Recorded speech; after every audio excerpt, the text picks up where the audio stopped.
Welcome everybody to another Freedom 35er sit down. This is a series where we get to know more about artists and creators in the CNFT space. My name is Tommy. I go by TLWMY. My name is TJ. I go by Lazy T.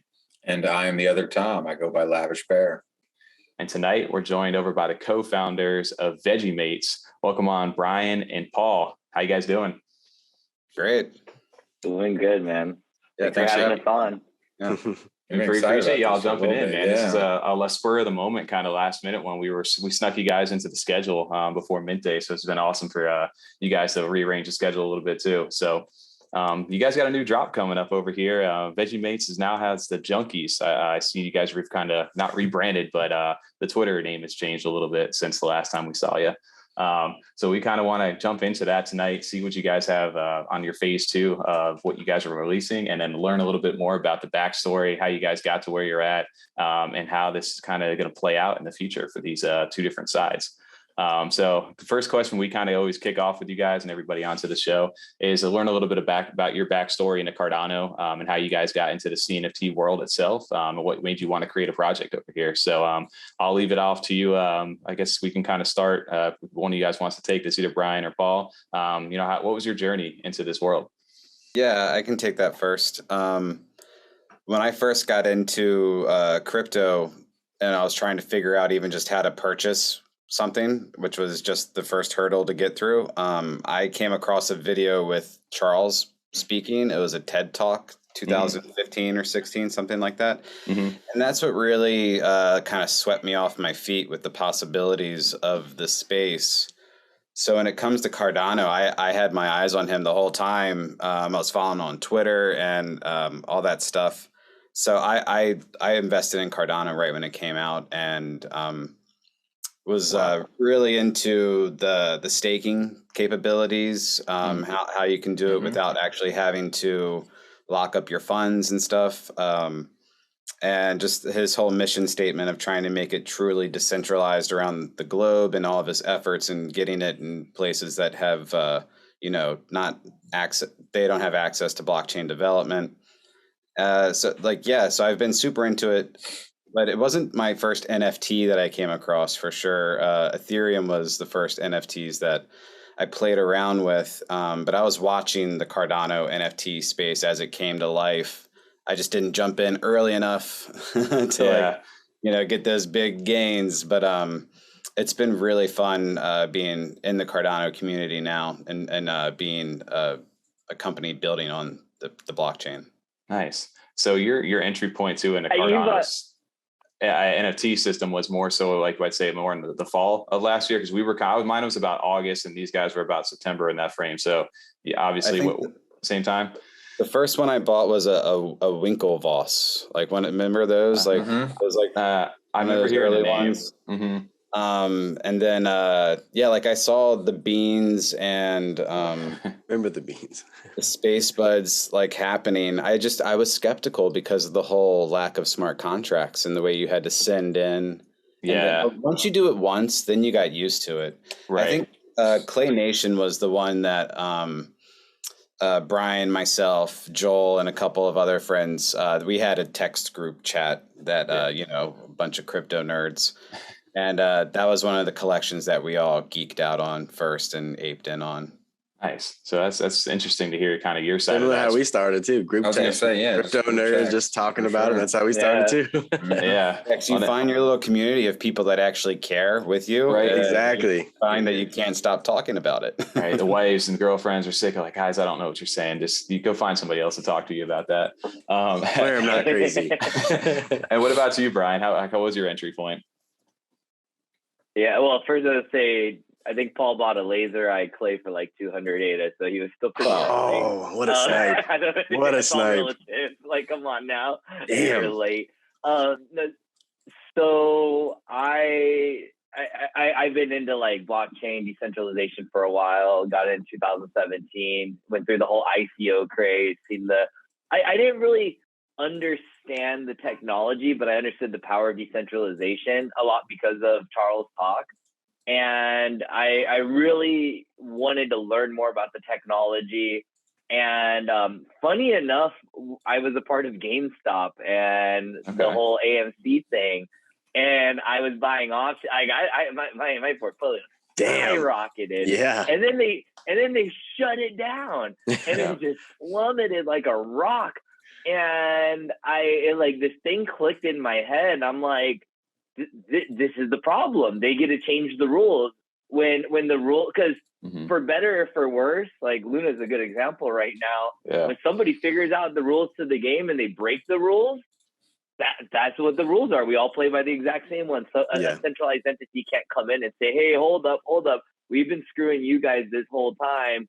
You're finally winning the game. So we're going to go ahead and change that on you. And that's when it really just set in my head, this is the problem with centralized finance, is that the people making the decisions are also the same people benefiting the biggest rewards. And that's when I went really heavy into crypto again. And when I was looking into it, like I own hundreds of coins. Like I try to get my hands dirty on everything. But the one that stood out for me the most, and it checked all the boxes, was Cardano, because I was looking for proof of stake. I was looking for something that obviously had smart contracts and utility. And also, like, I was kind of early to the game, because come September, smart contracts were released. And that's about when we started our text group. And I got all excited about smart contracts, not realizing, oh, wait, they're just releasing it. It needs to be built out. And so I'm sitting here like trying to figure out like, what can I do in Cardano now? And I stumbled upon NFTs as a part of that process. And it was I bought a couple little ones, but like it was the Clay community, and just it clicked. Like I realized, like, wait a second, these people are pretty cool. Like I started making friends online over like, images, and I realized, oh crap, that's the power of this thing, is that community factor. And once I went in, like there was no going back. I spent all my ADA on NFTs, like a lot of us. And ever since then, I've been so bullish on Cardano. The more I learn about it, with Hydra coming up, with now we do have dApps, we have Dexes. I really, really think that this is just the beginning. And because it was built on a very solid foundation, I have a lot of confidence that we're not going to have surprises, because Charles hasn't been in a rush to do anything, right? Yeah. He's about doing things the right way, not just being the first to market. Oh, you're so right about the community though thing, because everyone's for each other in Cardano. Like they're for everybody. Like they want everyone to make it. So that's what I love about Cardano community as well. We're all here for each other.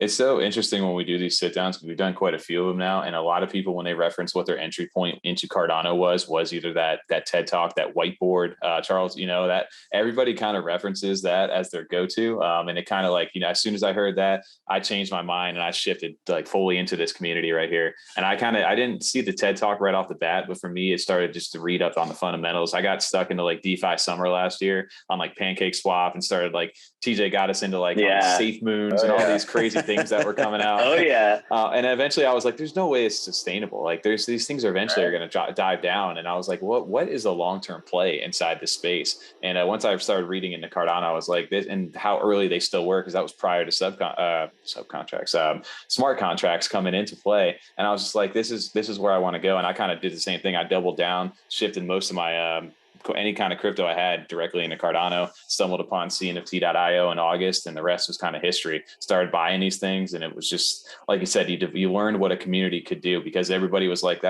you're just buying a picture, man. Like, I don't know what you're doing here. And then it's like, well, then you get into the Discords, you get into Twitter, you start talking to people, spaces, all these different things. And it's like, you're buying almost, like you said, into like a brand at this point, and buying into some sort of a company that's launching something, and you're the early investor in a certain way when you look at these NFT projects. So it's cool to be a part of that. And then on top of that, just getting to meet the people that you do in this space. There's so many interesting people and so many creative avenues that are out there, that it's amazing to see what people are doing in such a short amount of time. We just hit that year mark for Cardano NFTs. So we appreciate it. It's awesome to hear everybody's backstory into this. And it's cool to kind of, I guess, to start for the VeggieMates. Can you guys give a little bit of background on how that kind of got started, where that came from, where the name, everything just started from with you guys? Because I believe you guys launched in, November of 2021? Mm-hmm. Yeah. Yeah. I feel like it's been that long already. Yeah. Right. I know, it's been like 6 months already. So I'm gonna Paul and I have always talked, like Paul's literally going to school to work on the blockchain. Like he's never shut up about it, really. Like he's all about it, and it's something that I've always wanted as well. But like it's easy to get comfortable in your corporate career, right? Oh, yeah. And it actually came a point where I realized, you know what? Like I still do have my job, but I wanna do something for myself. I wanna build something. I'm putting so much work into this company. What if I did that for me? And one of our other co-founders, Abed1, he's a really good friend of mine. We all kind of got together, and then the artist as well is like they've known each other since they were in elementary school. We're a pretty tight-knit group, and we just decided like, hey, like if everybody else is doing this, why can't we do this? We're totally capable. We have the experience. And you know, there's not to knock on it, but there are a lot of people in the space who are launching projects who don't have professional experience under their belt, and they're just kind of like winging it. Like I think we could do a really good job in this space, and we could bring value. And we're just kind of shooting ideas out, and then we came up with Mr. Potato Head, and we're like, oh, Mr. Potato Head, that's like the first NFT, basically. That is an NFT. Yeah, it totally is, right? It's the first like auto gen straight swapping, and then our artist drew a banana. I don't know why, but like somehow a banana came about, and we were trying to think of names, and we're like, well, we want to appeal to people overseas, and so Veggiemate is like a really popular thing, down under, and it had a nice ring to it, you know, Veggiemates. And then once so the Veggiemates were first, and then once we came up with like, oh, they're gonna have a counter opponent, it's gonna be like, we're talking about like, oh, it's a bunch of meat, and we're calling like the Veggies were gonna be meatitarians, and we're like, no, we can do better than that. And then like the Junkies came, and once the Junkies came, we're like, oh my god, it's Veggiemates versus Junkies. That's perfect. That's it right there. Yeah, it definitely have to say that's better than the meat. Yeah. Well, the funny thing is, I love all the profile pics for you guys over there. So, Brian, you're over here. You're known as Beastivs inside the community, or you have that banana with the laser eyes over here. And then Paul over here, you're as well as Big PT. I love. Is that an onion? What is that over there? That's a parsnip. That's a custom 1-of-1 that Richard drew for me.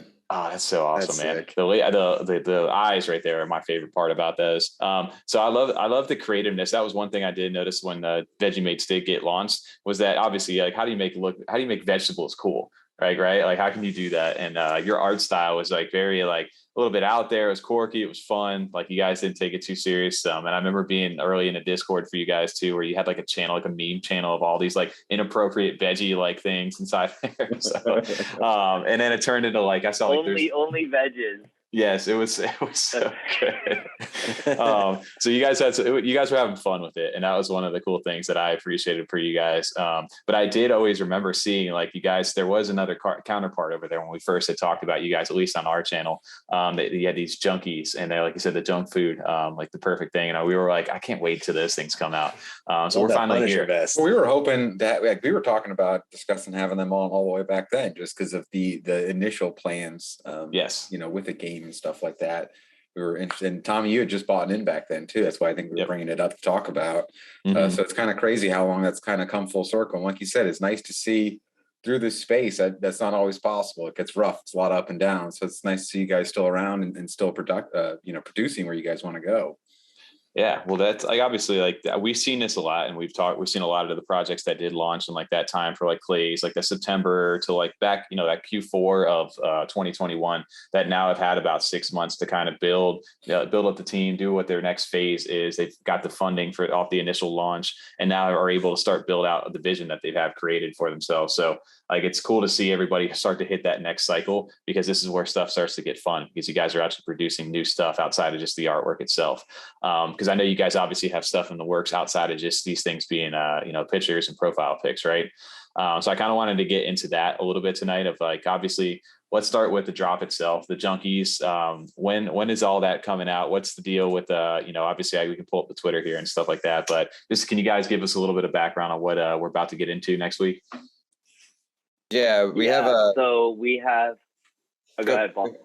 No, you go ahead. You're better at this stuff. All right. All right. So we have it's actually officially 1 week away. Actually, 6 days away now. We have a whitelist mint on May 18th, and that's at 1 p.m. Pacific Standard Time. That's 8 p.m. UTC. And then we have our public mint on May 19th. So there'll be a 24-hour period. In order to get a whitelist, every veggie you own is a 1-to-1 whitelist for a junkie. And one of the things we did want to do was reward our members. And a part of that is there's actually a discount on the junkies. And if you look at the price of ADA right now, I haven't looked before this meeting. Yeah, it's like under $20 to mint this thing. Easy. And yeah, easy. So you actually get a 33% discount. And that was just a way to reward our holders. It's actually at a lower cost than our original mint. Yeah. And we'll probably get into it a little bit later, but there's some planned utility because the whole premise is the veggies eat the junkies and the junkies eat the veggies. Yeah. So there are some savages out there who are literally going to buy junkies just so they can eat them. Like they're just buying food basically. Yeah. That's awesome. So I was going to say the mint prices, that's something that I guess when you guys are coming up with this, you guys probably have to set that, in advance to get ready to launch this stuff. How does that, just curious too, with the market being the way that it is, how does that did that affect you guys a lot or anything? Or did you guys ever consider, this is what we're rolling out with to start, this is 40 and 60 ADA and we're committed to that? Or did this is there evaluation? I always wondered that with projects. Yeah. Yeah, so there are services you get to pay for in the space in ADA, and that's great, right? Mm-hmm. When we work with our developers, they think in ADA because they live in Cardano. When you work with a legal team, which we are for our token, they don't care about ADA. They want dollars, right? Right. And so it does get really tricky because they don't take whitelist spots. Oh my God, I wish. No, we're spending a fortune on legal. Like it's not cheap. Game developers are not cheap. So there is a point where you got to kind of transition your crypto into dollars. And a couple things come along with that. Like one, you got to pay taxes on it, right? Secondly, like you got to have clean books and you got to have a bank account. Like there's all these things. You got to start a corporation. And you can't predict the market. Like me and Paul have been in the game long enough to know that we believe in this long term, but I have no clue what's going to happen in 6 months. Yeah. And so when you're thinking about how do I fund my company, there are a couple different ways to go about it. One would just be like, let me make as much money as I can and see where that goes. But the problem is the market going to accept that? And for better or for worse, in Cardano, people aren't very open to a higher price mint. And it's fair because I wouldn't say every project takes their mint money and reinvests in the project. So there's a little bit of skepticism there in terms of why am I paying so much for this, right? I didn't feel bad paying a lot for Equins because I knew Faha was really focused on doing things right, building out his project, and I had confidence that money was going to go back into it, right? So it's just trying to tie all those things together, and then there's strategy and how you get out of your crypto. I would love to keep it in the market as much as possible, but doing things like dollar cost averaging out, right? So instead of trying to time the market, just sell a portion every month or every week or whatever cadence you decide, and just kind of get the average over a period of time. And then like you just got to be realistic too, right? If Cardano goes down to a penny, are we going to have all the funds to do everything? Like probably it's going to have to wait a little bit because at some point you do need funding, right? What we're doing though, and I think this is the right strategy, even though it's hindered us a little bit, is we are running this like an actual company. So the reason we're doing that, the reason we're doing legal due diligence is because we have the option to go get VC funding because we're above board. We have the option to, go public or get acquired one day. And for us, those are just different potential funding events. So you don't need to be 100% relying on the crypto market, because at the end of the day, we're building something that we think brings value, not just to crypto, but to the world. And I do think that there are people in the world that would invest in this. And if we need to get a little bit more creative with our funding because we're doing everything properly, we have that as an option. Yeah, well, you can kind of tell when it comes down to some of these projects, again, like what the management is behind them, if they have a really built out and solid team. Those are the ones that you really start to look for, especially once you start to learn this space a little bit. When you first jumped in, just like anything, I was on the calendar, just minting whatever I could, just because I thought it was all going to go up. And then one day we learned that's not the case. And that wall kind of hit. And that kind of made you like, it's a lesson I think everybody inside this space has to learn, for themselves, is you go through those times and those periods, and it's like, okay, you know what am I looking for when it comes to a project at this point? I'm looking for good artwork. I'm looking for a good team, and what's their execution and their vision. So hearing and looking through your website too, and with the greens paper and everything that you guys have released, obviously you guys have a pretty fleshed out, good looking team. Everybody, you're very transparent. Your docs, you guys are in spaces, you guys are in the community. And those are all big positives. And the thing is, you guys have got it pretty thought out. Is the big thing for me for what you guys are doing. And on top of that, you got some dope artwork, and it looks like fun for what you guys are looking to build. So I appreciate. I was curious. I was going to say, Tommy, having it all built out, because I know we've talked about this a lot, Tommy and TJ, coming into the space so early. When you did at the time, a lot of projects, like you said, Tommy, there was instant flips. Didn't matter what the project was. You didn't need anything. It was just no attachment to it. Yeah, just come out with a 10K project. If the art isn't blatantly stolen or just clip art or something like that, then it sells out because the space is hot right now, and you can just flip everything. You're doing good. So when that kind of, I guess, the game or the it seemed like you had, at least when we talked about it, they already had the rivalry going, I guess the war going. But was that something you still even thought of early on with being a possibility even on Cardano too, like with what we had seen already from other projects, where you're like, we're going to try and make this into a game, or was it kind of something that developed with the space as we saw new, technologies and stuff come out? No, and that's where the years of playing around in the space with NFTs comes in, because we have firsthand experience of the utility that you can experience, that you have with NFTs, whether it's in games or exclusive content on a website, or even just linking up to a Discord to have a, verified membership. Mm-hmm. There's so many different ways that these things are going to change the way that we interact with each other on social platforms.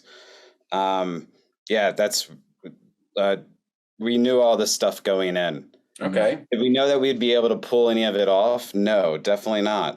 But having a story naturally based with an opposition gave way for this to come to light. A lot of the stuff that we're building is derived from the storyline, actually, just how the Veggies and the Junkies are in opposition and they eat each other.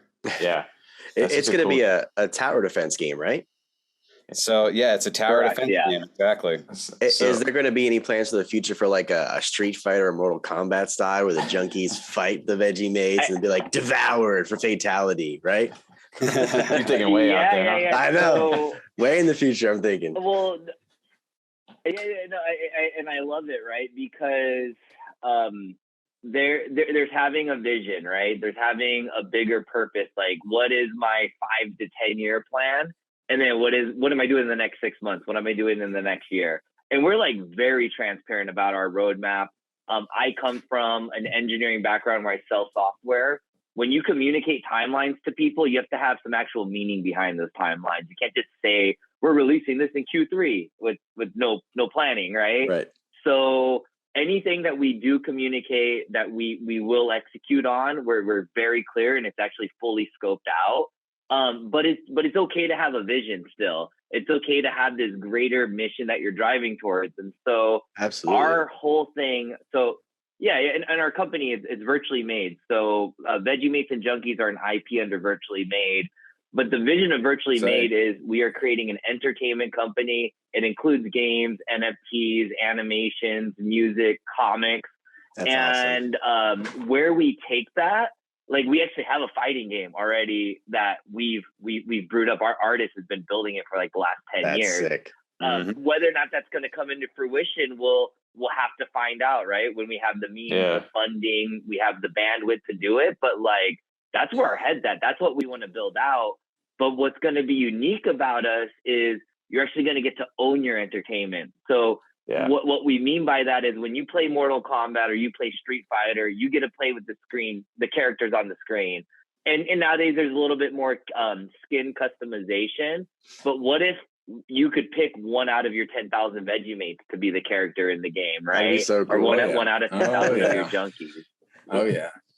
And it's yours. I got to ask too, the Virtually Made, did that just work out well with the VM and Veggiemates? Like it kind of really ties in together. Was that just a nice coincidence, or was that a little bit planned out? It was a purposeful coincidence. Okay, yeah, no, it's great. And I love it. It works well. I also want to say, just talking about some timelines too, that's the more, talking about where you started at in the space. And even today we see a lot of projects. Sometimes you hear their roadmap and it's kind of like, quarter 2 or quarter 4. And it sounds like they're almost even hopeful. Like, I don't know, it took us this long to do that. So, I mean, how long could it really take? We should be done by then. I mean, we're going to get a couple, 1,000 ADA. And then also we're seeing things like this, like maybe a little bit of a downturn in the market or a big downturn. And then it's like, oh, well, that was everything we needed. So I don't know how we're going to do this in the next 3 months, but so it's definitely nice and refreshing to hear that too from a team. Yeah, it's really, things just come along that change timelines. Mm-hmm. Oh yeah, especially in this space, definitely. Everything's so new. I mean, it's only been a year, like you said, Tommy. So it moves quick. Yeah. Well, it's cool that you guys started like with the artwork and stuff. I wanted to kind of showcase that off, or just kind of start back, because like you said, the VeggieMates, these were the things that everybody knows now, and we're getting ready to go to the Junkies. But can you guys explain like the artists and stuff? Like, what was the inspiration? And obviously we heard a little bit about, earlier how some of the profiles got created, but these different art types and stuff like that. So can you give us a little bit of a backstory for how some of this stuff got created, the artist, and then, how you guys are getting into the Junkies themselves and what these VeggieMates actually are inside the storyline? So, actually what's really cool is, so our artist, he's one of those people who's been extremely talented, but as an artist, it's kind of hard to get an opportunity. And he's never taken that leap, right? Where he really wanted to go all in. So he had a corporate job. But when you just see his artwork, you see his portfolio, like, dude, you are too talented to work in the corporate world. Like, it is very clear that this is what you should be doing. What's funny is he doesn't know much about NFTs. He's not in the space. And so that we didn't want to like cloud his judgment when he was creating the set. We're like, go for it, man. Do whatever you want. And so we had a little bit of influence. Like I couldn't live without the laser eyes. I some laser eyes. So like there's a couple of traits we advised on, but for the most part, like he was just going off of what he knew, characters in his life. We definitely aren't taking ourselves too seriously on it. There's a lot of goofiness in there. And what came out was like, there's a couple really cool traits, like the thunder eyes. It's something where it's like the lightning coming. It's a unique trait. I haven't really seen that in a lot of sets prior. You got the big PT eyes. Like there's just a lot of things to the set that are unique. And one of the things, like, and I keep talking about this because I think it's something that's undersold, but we have different body types. Yeah. So look at that picture right there. That's 5 different body types. They're all different shapes. The banana is a way different shape than the watermelon. And when you create generative art, that's actually a huge challenge. How do you get lines to line up on different objects? And I think it's something that goes kind of unappreciated, and it makes our artist life way more difficult. He's always like, man, I wish we just used one base layer because like my life would be so much better. Yeah, but it's the details like that though that bring you in that you like so much. TJ, you had the orange Marty McFly vest, right? Yeah, I bought that just because of Marty McFly. I thought it was the life preserver from Back to the Future. I was drawn to it, so I bought that one.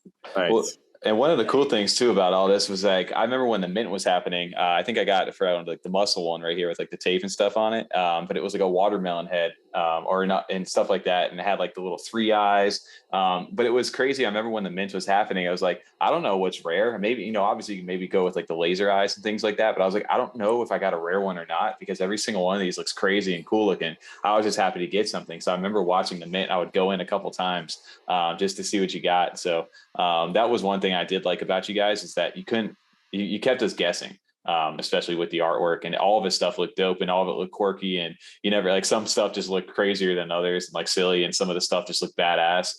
So there was multiple like different facets to it. So the artwork was definitely something. It's like, how do you make veggies cool? And we were like, all right, this is a good option right here. And I that brings me real quick to before we end on like the veggies themselves.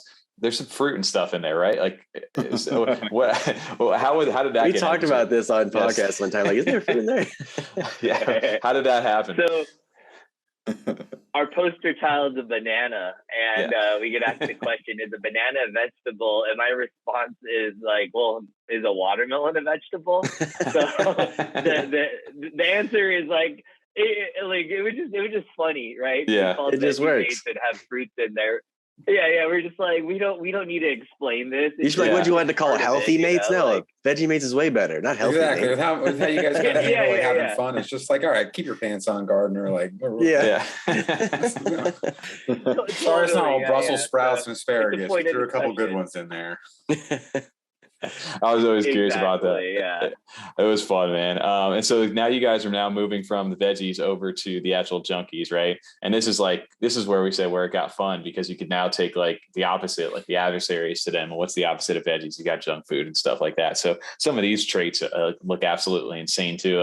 Did this get built out over time? Or was the artist working on this stuff like after Veggiemates had dropped? Did he jump right into this, or was this something where he kind of received it, took some feedback, and then kind of started to iterate? Like, how did that happen?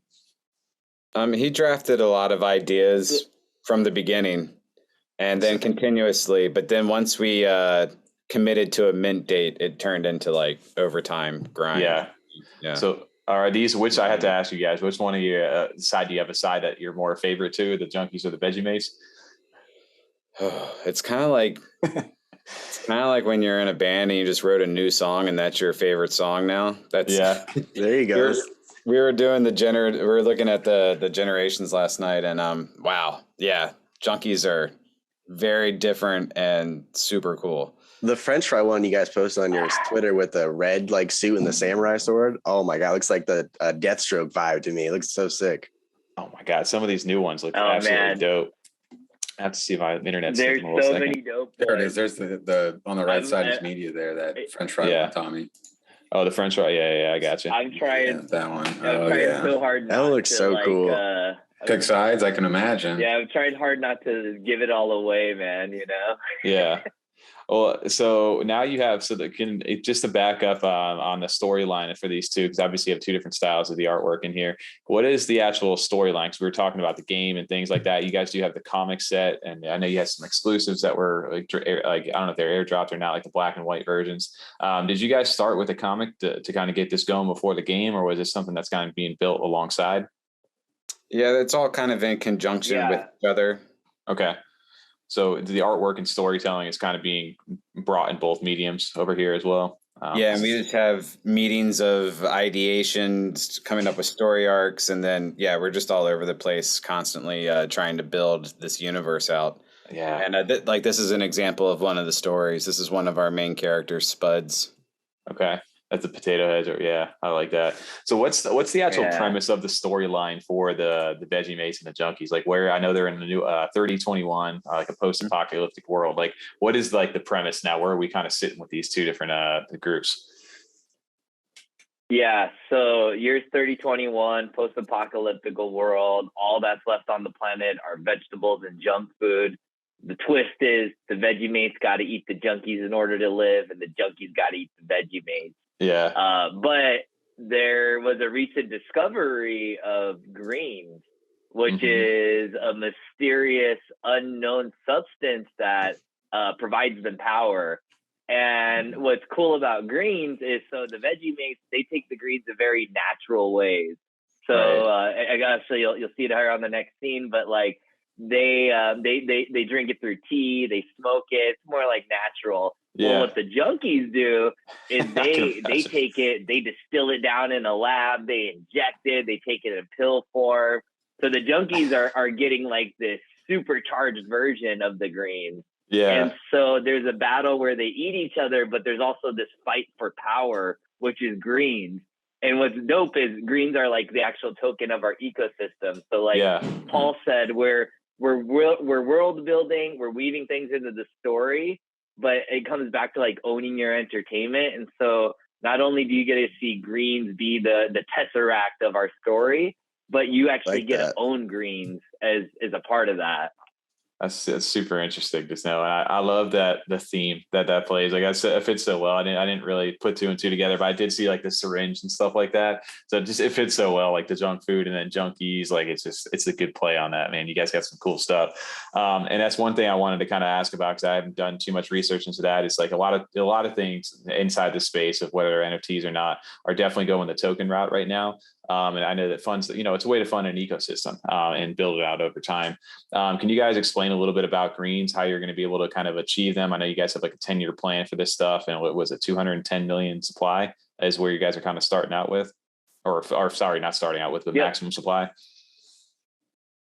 Yeah, we put a lot of thought into our tokenomics. So if anybody is checking us out, check out the greens paper.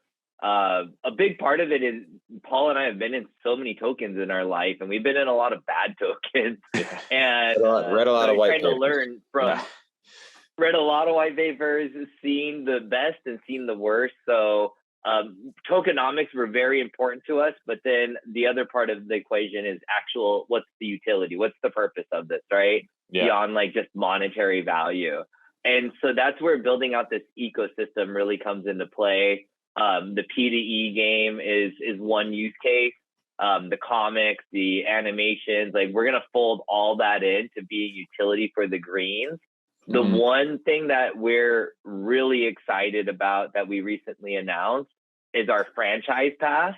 Okay. And so the way that's going to work, and we'll get into more details in the future, is your Veggiemates can actually eat your junkies, or your junkies can eat your Veggiemates. And when a veggie eats a junkie, it becomes a Veggielantie. And when a junkie eats a veggie, it becomes a Crumb Lord. And so it's actually going to deflate both the sets. This is going to be a third policy ID.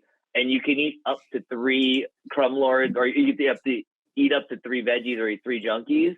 And as you level up, you're going to see metadata upgrades. So like one example, this is the infographic. You eat your veggies, and then you get a badass name, right? So you can like customize the name of your veggie. And then you eat another one, and then now you get a theme song. And then you eat another one, and there's a little bit of it. Good juice. So it's different mutations for each of them. Different metadata. Exactly. Yeah. That's awesome. Well, you build them up, right? Cool. Yeah, that's so sick. It's almost like a creative character. That's like the thought, right? Exactly. Yeah. In greens, and so that's why we're calling it the franchise pass, right? So if you're a part of this franchise pass, we could do small 100 NFT drops, right? We could say, oh, it's 4th of July, let's drop this new like flag.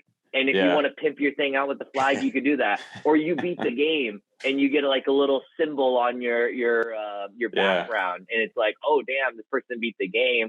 And then gamifying it so that there's like a ranking system, and you can like buff up your character. And then where we take that, like that when we talk about owning your own entertainment, it's kind of like taking some of those concepts of MMOs where you get to build your own character up. Yeah. Right. But the only difference is you actually get to own that character, and it doesn't live on a WoW server. Yeah, that's one of the big things. We're big gamers as well we used to be before we started this podcast. But we used to, when we had our free time, we'd game. all the time. And that was one big thing, because you get all these DLC passes, you get the battle pass or whatever it was, and you buy into that. But then the next game came out and all that stuff was gone. And you'd lose all that cool content, all that stuff you grinded for. And it was just like, okay, well, the new system's out, I'm going to move on.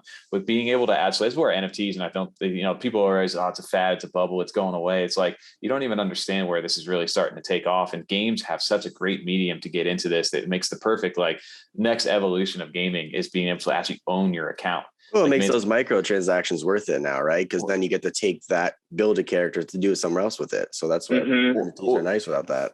Especially having like an in-game like marketplace too for that, right? Like, say I'm sick of this like trait or thing that I've earned, if I could actually cash it in for greens, and I can use those greens to get on to the next like evolving drop. Like, that's such a cool concept, and that hasn't really even been explored yet into this space. It's still so new.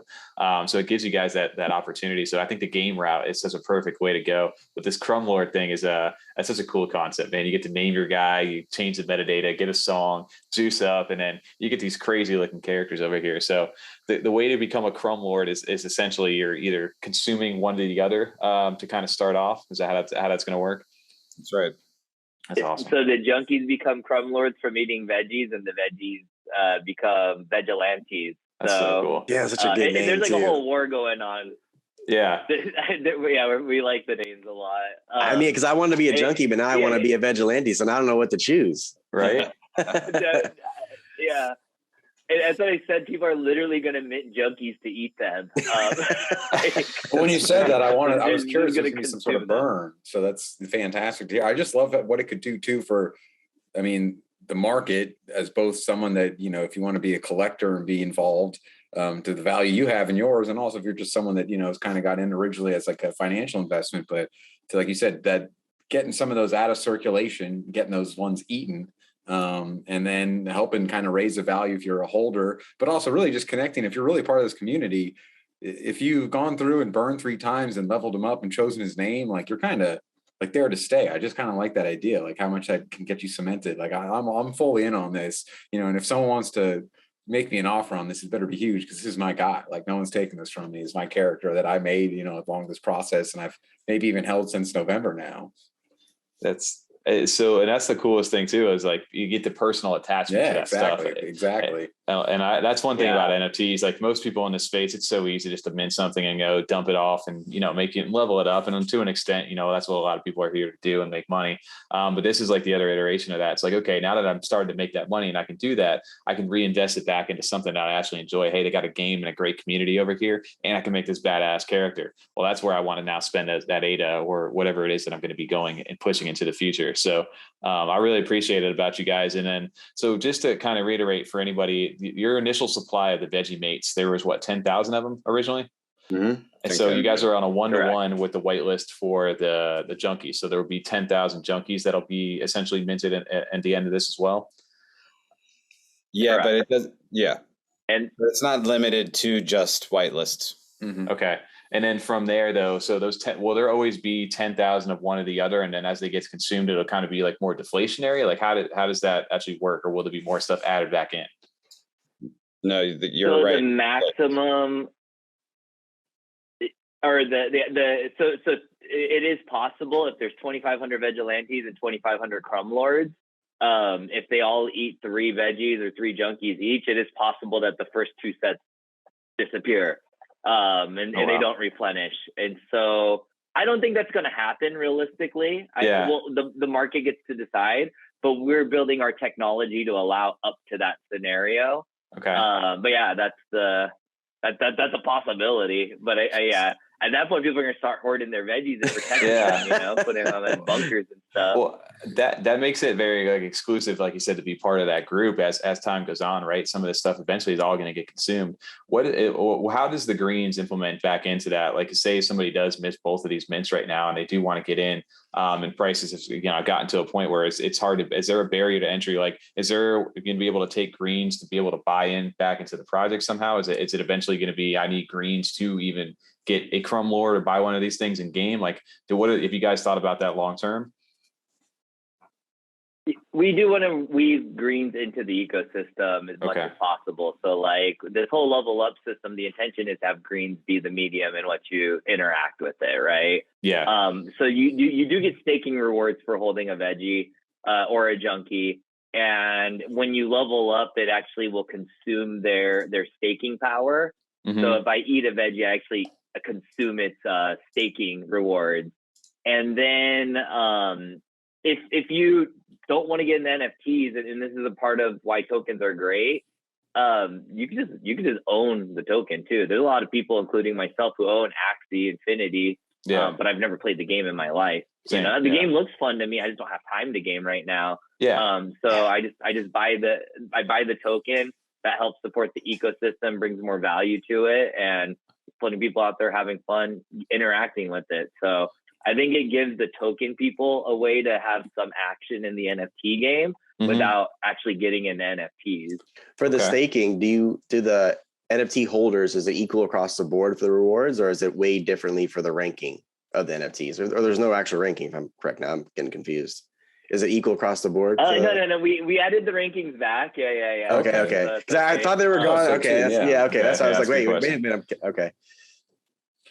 We added them back because I think from like a buyer perspective, it's just, for me personally, I'm a very like analytical person. I need numbers, and it took a lot of involvement to make that decision where you're like, how to really do research, but it's all equal. So no matter what kind of veggie you hold, no matter what kind of junkie you hold, there are going to be incentives for rarity outside of staking rewards. But the actual like what you earn, it doesn't matter if you have the rarest or the most common. But I will say when you do reach that max level and you eat 3 junkies or 3 veggies, there is an incentive there. Gotcha. Cool. So I'm curious for the staking stuff, because we've seen a lot of different people take a stab at this recently. For you guys, how are you able to claim, or is there going to be like a lockup period? Is there going to be a distribution through like a drip drops or something like that for holding something in the wallet? How is the actual staking you're going to be able to claim those greens by owning one of the NFTs? Yeah, so we're working with our devs, and I don't want to like over communicate that yet, because what I want you to do is say, oh, this is exactly how it's going to work. But what I can say is we are building our own staking mechanism. We are rewarding interaction. So the airdrop thing is nice because it's like convenient, but at the same time, it doesn't drive interaction. And for me, engagement is very important. And so we are going to reward people who are more engaged in the ecosystem. So there will be a little bit of action required. And then like, you know, you can't have it listed on a smart contract on JPEG store or whatever, because then it's not in your wallet. And then there'll be a frequency in which we pay out the rewards. And as long as you click the button, you stake. Dead Pixels is doing something pretty similar, actually. I think. I really like their staking mechanism. Yeah, that's crazy. Yeah, what they've got, the real time, you can actually see it there. So I know a lot of people are playing with different methods on how to do that. I was just curious if you guys had got that, if you had announced anything, but no worries on that, because it's definitely such a new thing inside this space. But it's cool to actually see, like you said, you are giving utility to the project with greens. You're rewarding the holders who are there. And then if you're too busy to play the game or be involved with it, you just want to hold on to the greens token, you're able to do that and again support the ecosystem. Another thing I thought I read over there is that so these greens eventually they're going to be able to be traded on Dexes. Like is that the next goal for this stuff after it all launches? It is. So that's another way to give.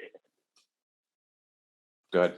Correct. Yeah, because there's only 2 ways to get greens. It's either get it from a Dex or own a Veggiemate or Junkie and stake it. So if you don't want to own an NFT, that would be the other way to get it.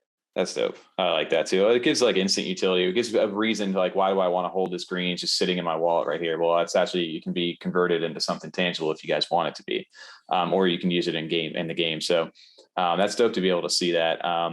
But yeah, I know we're getting closer towards the back end over here for you guys.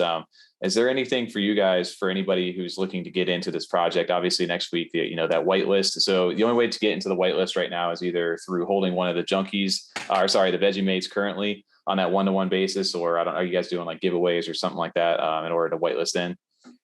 We've been giving away some whitelist spots, but the best way to guarantee it is to own a junkie or a Veggiemate.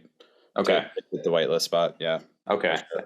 And then is there a snapshot or anything for that, or is it right up until that day beforehand or anything like that? It'll be somewhere 24, 48 hours beforehand. Yeah. Okay. All right. So once you're able to do that, and then whatever is remaining inside, is it like a 1-to-1? Is there a max transactions per purchase if you are on the whitelist, or is it just one transaction per whitelist spot? 1-to-1. Cool. Awesome. So, and then that leaves open the public mint, which happens the following day for any of those that don't mint out. For you guys, and Paul, is, you know, what's your, I guess, overall like long-term like vision for the project? What are you most excited for people to be able to, once you've now had both the Veggies and the Junkies released, like what are you looking forward to the most with this project?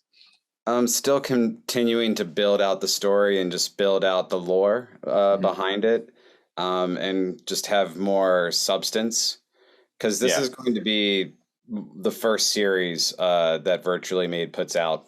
Ideally, so long term, I really see us just continuing down this path of just building, no matter what's happening in the markets around us, not getting distracted about hypes and FOMOs, and just keep making these connections. Because when we came in, we didn't know that we would be able to do these things, but as we keep meeting people, we keep finding connections that lead us into being able to create more things to add to our company.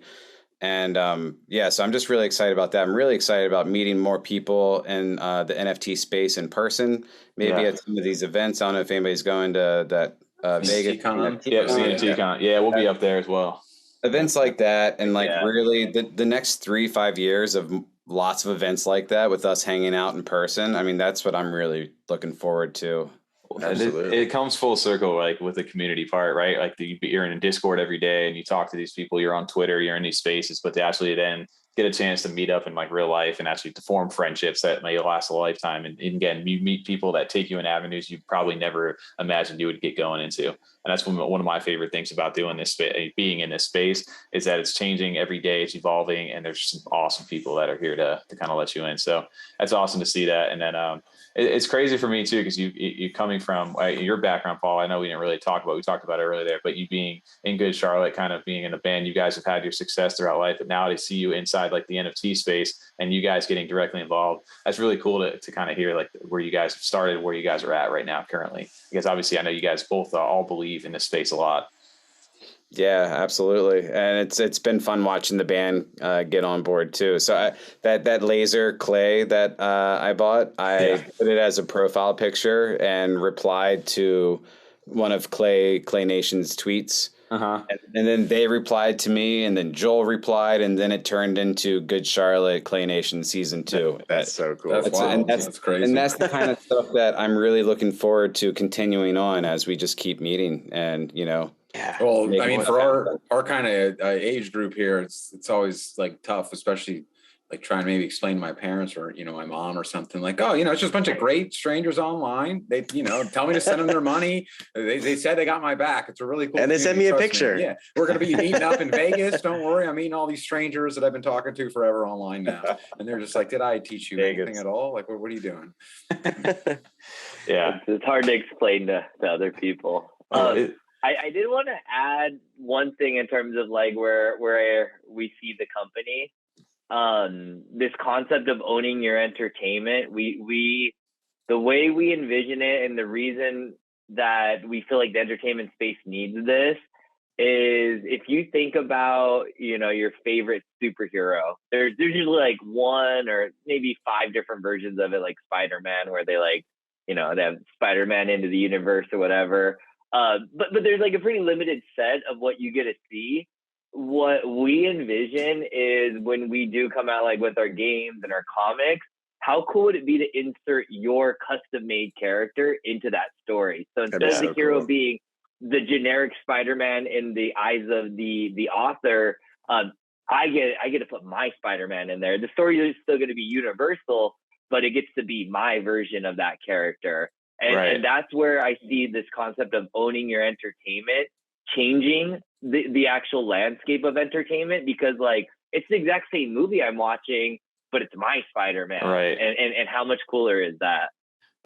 I love that. And I think that's why MMOs have always taken on such a big role inside the gaming world, right? It's because it's your character, it's your visual. And nowadays with the games, especially, you're able to see cutscenes where they do pull your characters into some of that stuff. And it just gives you more, like you said, that personal attachment to that character or to that franchise, because that's yours, right? Like that's me, part of that. So I really like that outlook right there. It's a very cool medium to think about, or in the future, maybe, you know, our kids are growing up and, hey, I got that when I was a kid, and now look at him, he's on the screen doing his thing, like, or in that comic book or something like that. Like, that's such a dope concept. Yeah.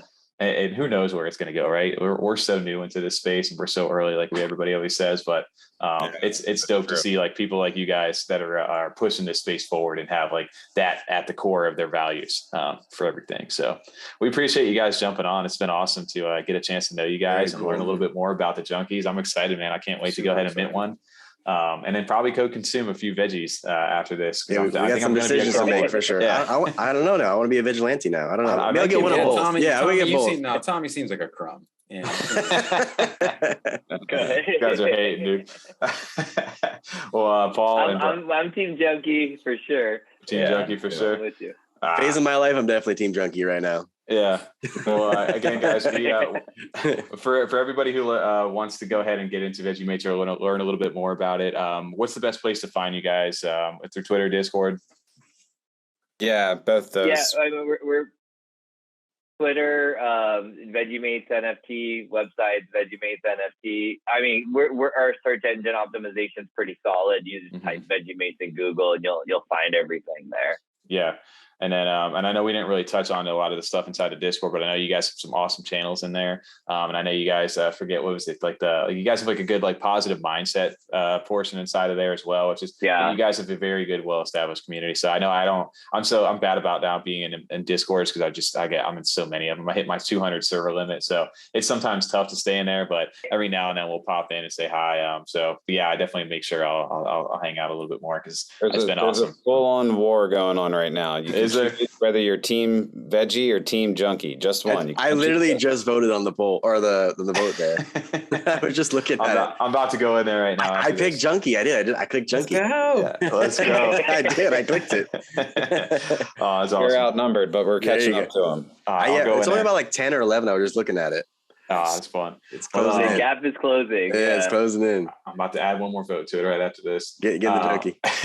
Well, I appreciate it, guys. It's been awesome to get to know you, Brian and Paul. Thank you guys so much for coming on and jumping on with us. And for everybody listening, this has been another Freedom 35er sit down. We'll catch you guys on the next one.